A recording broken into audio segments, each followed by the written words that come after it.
Assalamualaikum warahmatullahi wabarakatuh. Perkenalkan, nama saya Fajar Rizky Sasana dengan NIM 2201072012 dengan nomor urut absen 11 dari 2A D3 Akuntansi. Baiklah, saya di sini akan menjelaskan tentang mata kuliah perbankan yang dengan dosen pengampu Bu Dea. Pada kali ini saya akan membahas tentang materi tentang bank, dasar-dasar bank.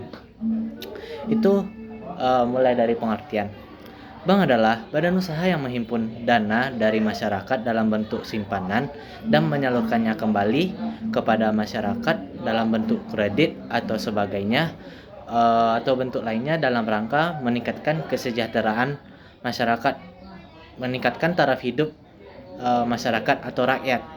Nah, dasar hukum untuk bank ini adalah ada beberapa pasal yang mengatur kegiatan bank, mengatur bank ini.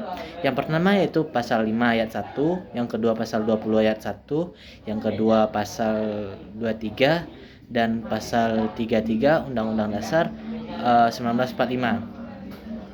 Lalu Undang-Undang Nomor 7 Tahun 1992 tentang perbankan, lalu dan yang terakhir yaitu Undang-Undang Nomor 13 Tahun 1968 mengenai bank sentral. Fungsi dari bank itu sendiri itu sebagai penghimpun atau penyalur dana masyarakat, serta bertujuan untuk meningkatkan taraf hidup masyarakat. Selain itu tujuannya untuk menunjang pelaksanaan pembangunan nasional. Selanjutnya itu sejarah dari Bank Indonesia. Sejarah Bank Indonesia itu pada tahun 1952 pemerintah Revolusi Indonesia mengambil alih DJB dan menggantikannya menjadi Bank Indonesia pada 1 Juli 1953. Pemerintah Republik Indonesia menerbitkan atau memberikan Undang-Undang Nomor 11 Tahun 1953 tentang Pokok Bank Indonesia. Jadi berdasarkan aturan tersebut, Bank Indonesia resmi berdiri sebagai Bank Sentral Indonesia atau Bank Sentral Republik Indonesia. Selanjutnya itu tentang fungsi-fungsi bank. Selanjutnya itu tentang jenis-jenis bank. Yang pertama itu bank sentral. Bank sentral di Republik Indonesia atau di Indonesia ini yaitu adalah Bank Indonesia. Bank sentral adalah badan yang bertanggung jawab dalam menguasai sistem moneter di suatu negara. Yang kedua yaitu ada bank umum. Bank umum adalah bank komersial jasa yang memberikan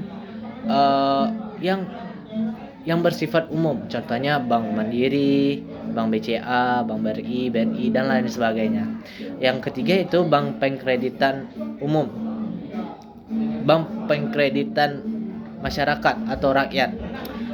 Bank pengkreditan rakyat adalah bank yang melaksanakan kegiatan usaha secara konvensional yang berdasarkan prinsip syariah. Selanjutnya masuk ke materi keempat. Yang pertama itu pengertian, yang kedua tentang sejarah, ketiga tentang fungsi, jenis bank, dan selanjutnya itu tentang jenis-jenis kantor bank. Yang pertama itu ada kantor pusat. Kantor pusat bisa dinalari seperti kantor yang berada di pusat atau pusat atau inti dari semua kegiatan dari yang cabang-cabangnya. Kantor pusat bisa juga diartikan sebagai entitas di atas sebuah perusahaan yang memiliki tugas penuh dalam mengelola seluruh aktivitas bisnis. Nah, yang kedua jenis-jenis kantor bank itu adalah bank cabang. Nah, bank cabangnya adalah cabang dari kantor pusat. Bank cabang tersebut memiliki arti intuisi keuangan yang berada di lokasi berbeda dengan lembaga keuangan pusat. Nah, di mana dipimpin oleh kepala bidang cabang yang bertanggung jawab langsung kepada bertanggung jawab langsung kepada pemimpinan pusat. Nah, jadi kepala bank cabang ini langsung terhubung kepada kepala pusat atau bank pusat. Nah, yang ketiga itu adalah kantor pembantu atau KCP, kantor cabang pembantu. Nah, kantor cabang pembantu adalah kantor bank yang kegiatan usahanya membantu kantor induknya dengan alamat tempat usaha yang jelas sesuai dengan lokasi kantor cabang pembantu tersebut melakukan usahanya. Jadi kantor cabang pembantu ini seperti dari cabang gitu. Jadi kantor pusat itulah ibu diibaratkan seperti kakek atau nenek, dan kantor cabang adalah orang tua, dan kantor cabang pembantu adalah cucunya gitu, jadi anaknya. Nah, selanjutnya itu adalah tentang macam-macam kegiatan lembaga KPU non bank. Yang pertama itu ada Gadai Emas, yang kedua Gadai Syariah, yang ketiga Gadai Komersial, yang keempat adalah pasar modal, yang kelima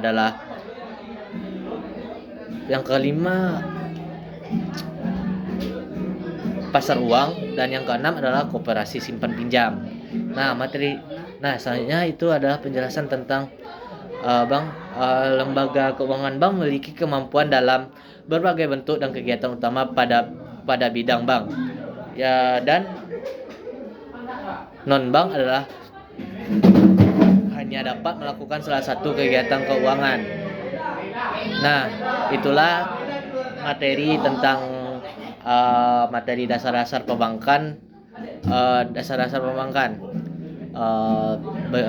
Sekian penjelasan dari saya. Banyak kurang saya minta maaf. Saya Fajar Rizky Sasana. Terima kasih. Assalamualaikum warahmatullahi wabarakatuh.